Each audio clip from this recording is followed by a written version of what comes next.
At this time, I will generally return the meeting to the Toastmaster, but today our Toastmaster is also our first speaker. So I would like to give his introduction. Public speaking spikes my heart rate to 160 to 180 BPM. But why?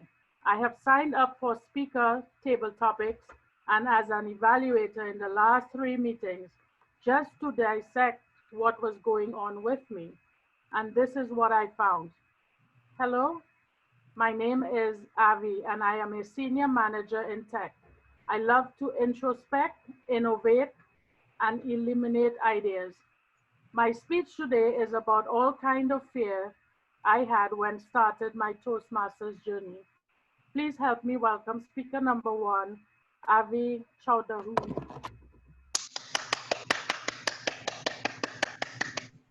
I was on mute. Good evening, everybody. My name is Avi, and welcome to Sweet Talkers Tonight.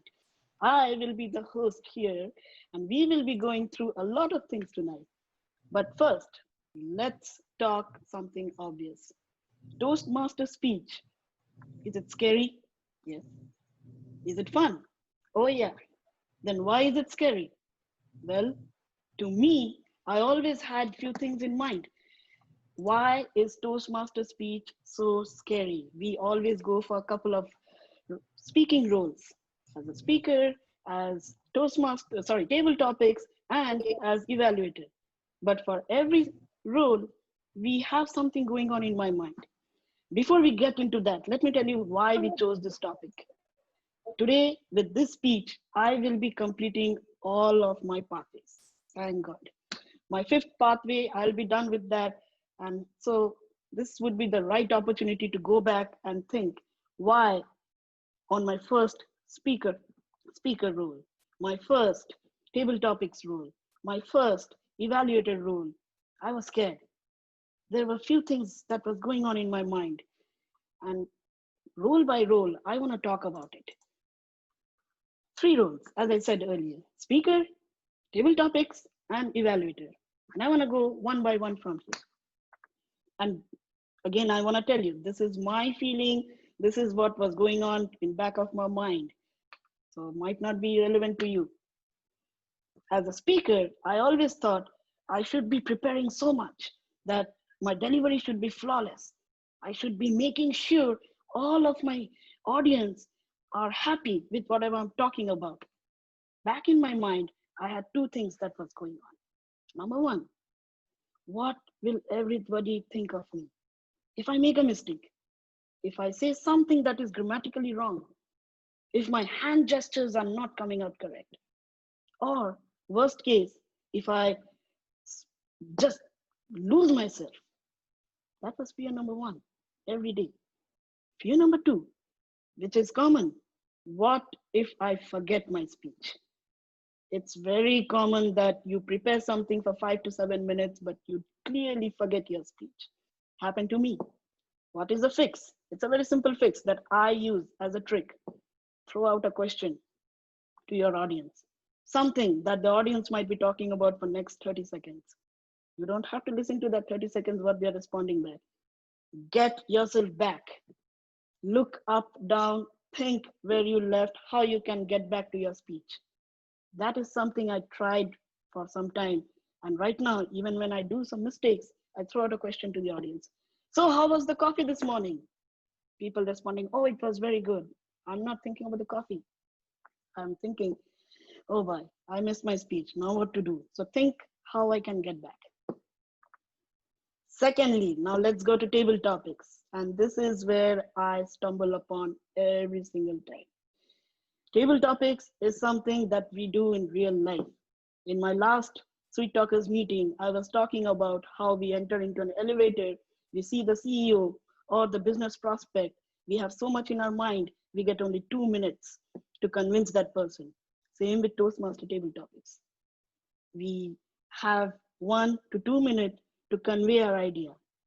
But there, when I, for the first time, went ahead and wanted to speak for first 1 to 2 minutes, two things again went into my mind. Number one, I open the question, I read it, and there are so many answers going on in my mind. For example, what was your best memory as a child? I don't want to pick one. I don't want to pick the second one. I don't want to pick the last one. Out of 20, which one shall I pick? By the time I'm picking my answer, it's only 20 minutes past. Will that happen? Yeah, sure. I'm afraid of that. The second fear I have is, what if I don't come up with an answer?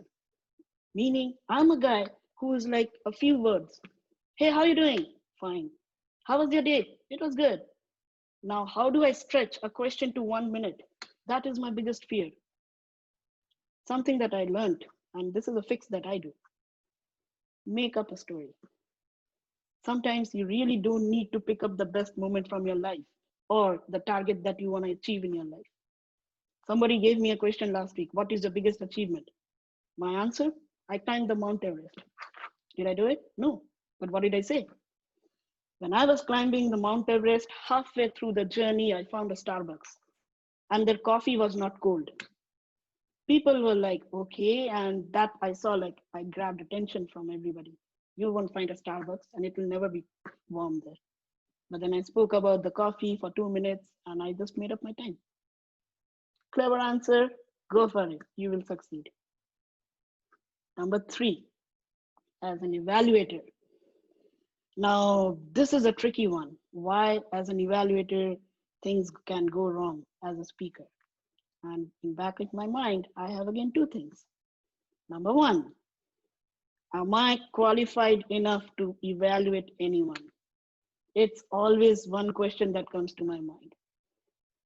Everybody in this room is looking at me that, oh, so you're going to evaluate.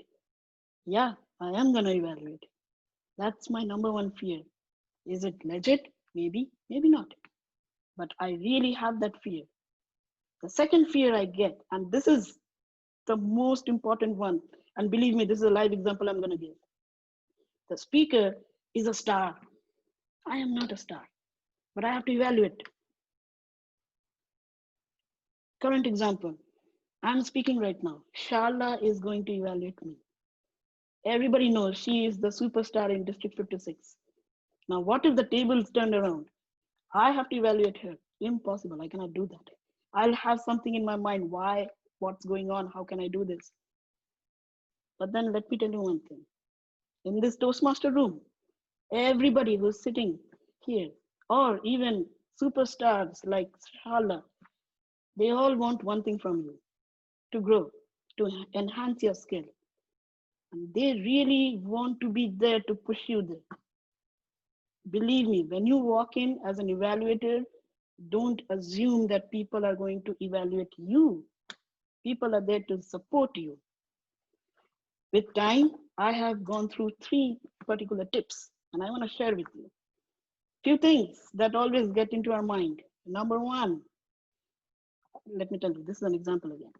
When I get up to speak, I see eyes of people, and the first thing comes to my mind, who are these people? Why are they trying to kill me? It's very natural, but that's not the case.